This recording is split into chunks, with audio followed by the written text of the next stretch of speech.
assalamualaikum semuanya. Di video kali ini aku ngajak temanku si Floren. Kita mau ngapain sih? Ngapain ya? Kita mau talking. Sebelumnya jangan lupa ya untuk di like, comment, dan subscribe. Yeay. Sebelum kita bikin video, aku mau ngucapin dulu nih untuk Unyil, selamat ulang tahun ya, yang hari ini ulang tahun. Terima kasih Wita. Semoga sehat selalu. Amin. Dan dimudahkan segala urusannya ya. Amin. Yuk, cus kita. Let's go. Let's go. Ya Wit, aku kan rencana mau beli rumah nih. Apa sih syarat-syarat pengajuan buat KPR, ambil KPR rumah subsidi itu? Oh, kalau syaratnya mah gampang nih. Mana tuh? Itu yang pertama, kamu harus berusia 21 tahun. Kamu udah 21 belum? Udah dong, baru 21 tahun. Berarti kamu bisa ya. Terus yang kedua, kamu harus punya NPWP, kemudian KTP sama KK. Oke. Itu syarat pertamanya. Kemudian yang kedua itu harus bekerja. Oke, harus bekerja. Aku sih udah kerja. Oh, udah kerja. Kontrak udah masih kontrak atau udah tetap nih? Udah tetap dong. Oh, alhamdulillah. Di sini aku mau tekanin ya, kalau untuk pengambilan rumah itu minimal bekerjanya harus 1 tahun dan itu masih aktif bekerja. Gitu. Terus untuk pengajuan rumah subsidi itu gajinya juga nggak mesti yang harus minimal berapa gitu. Tapi ada maksimalnya. Maksudnya berapa tuh? Maksimalnya itu sebesar 8 juta rupiah gajinya, jadi nggak boleh dari situ. Kalau misalkan gajinya lebih besar, itu ngambilnya KPR yang komersil. Betul.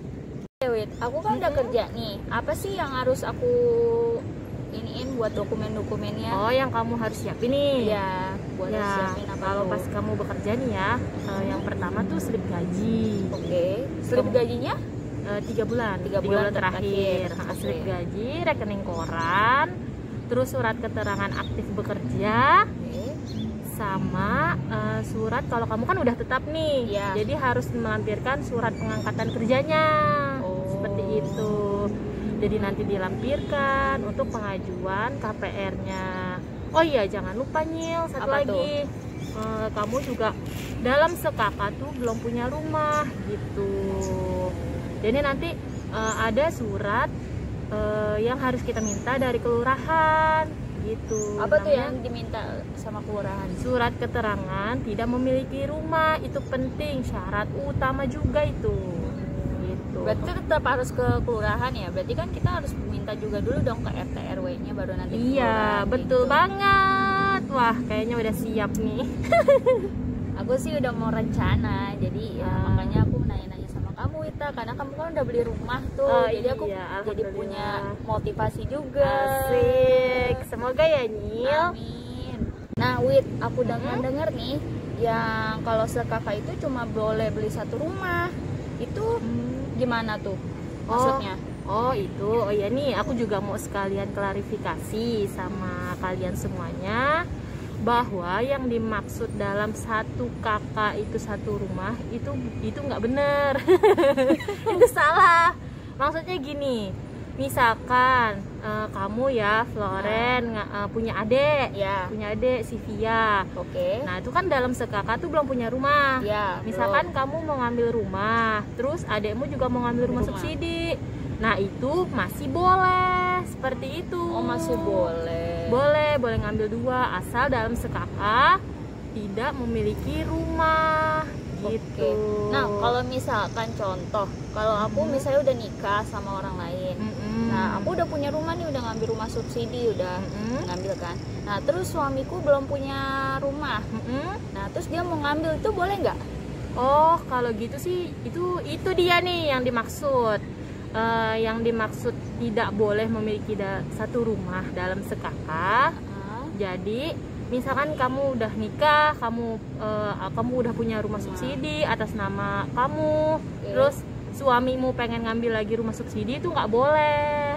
gitu. Nggak boleh, kenapa tuh? Bolehnya itu karena suamimu kemungkinan dalam keluarganya sebelumnya antara sudah punya rumah atau suamimu udah pernah ngambil. Kita kan nggak ada yang tahu kan. Iya, benar. Jadi takutnya ke double, nanti akan ketres ke di dukcapilnya seperti itu. Jadi alangkah lebih baik ambil rumah sekarang dan sejak dini. Biar masa depannya kan juga cerah insya Allah ya. Amin. Biar juga kan jadi nggak ngontrak. Jadi nanti rumahnya kita cicil terus jadi hak milik kita gitu. Ada lagi nggak nih yang mau ditanyain?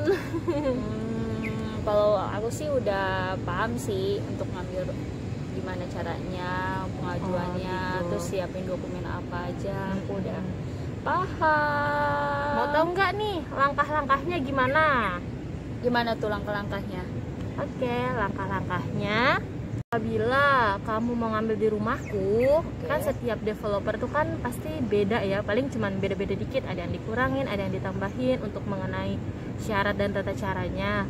Kalau misalkan kamu tertarik nih ngambil di perumku di Perumahan Logam Mangusia 2, caranya itu kamu pertama harus booking fee 1 juta rupiah. Gitu.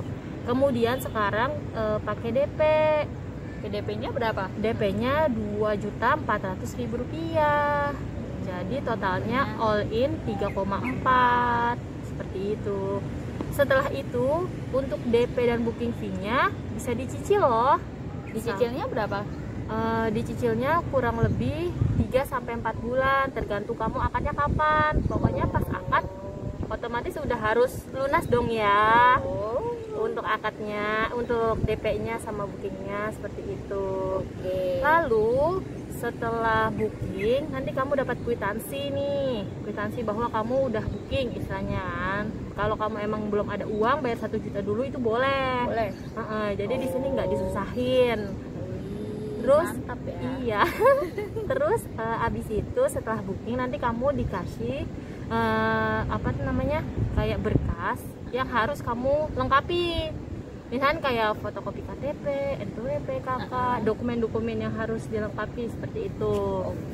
Selama dalam jangka waktu 14 hari setelah booking gitu. Bahwa habis 14 hari kemudian kamu nunggu nih diproses tuh berkasnya kan masuk, dikembaliin lagi ke kantor. Berkasnya masuk ke bank untuk dicek. Apakah BI checkingmu aman atau bagaimana gitu. Misalkan udah masuk, nanti kamu akan dikasih tahu nih bahwa surat SP3K-nya itu udah muncul. Apa sih surat SP3K? Surat yang menandakan bahwa BI checking kita aman. Jadi kita udah di ACC lah istilah katanya gitu. Udah di ACC oleh bank. Jadi kita udah siap buat akad gitu. Terus pas mau akad juga kan ada biaya untuk materai nih. Jadi di perumku tuh udah disediain untuk biaya administrasi namanya. Sebesar 700.000 rupiah. Jadi kamu sebelum akad harus kasih 700.000 buat biaya materai dan lain-lain. Setelah itu langsung deh akad. Jadi di sini nggak ada wawancara loh. Oh, enak dong. Iya, jadi nggak repot, nggak harus deg-degan ya kan? Iya, biasanya kan ada yang diwawancara gitu ya. Iya, bener, kayak takut nih gimana nih ya kan? Tadinya mau ngomongnya lancar, jadinya nggak lancar gitu. Seperti itu sih kurang lebih. Jadi udah paham dong ya? Udah dong, udah paham. Tinggal realisasinya aja ya. Amin. Semoga aku bisa ya beli rumah kayak Wita. Amin. Terima kasih ya Unyil. Sama-sama. Udah mau nanya sama aku. Semoga video ini bermanfaat untuk kalian dan untuk kamu juga ya Nyil. Amin. Terima kasih. Wassalamualaikum warahmatullahi wabarakatuh.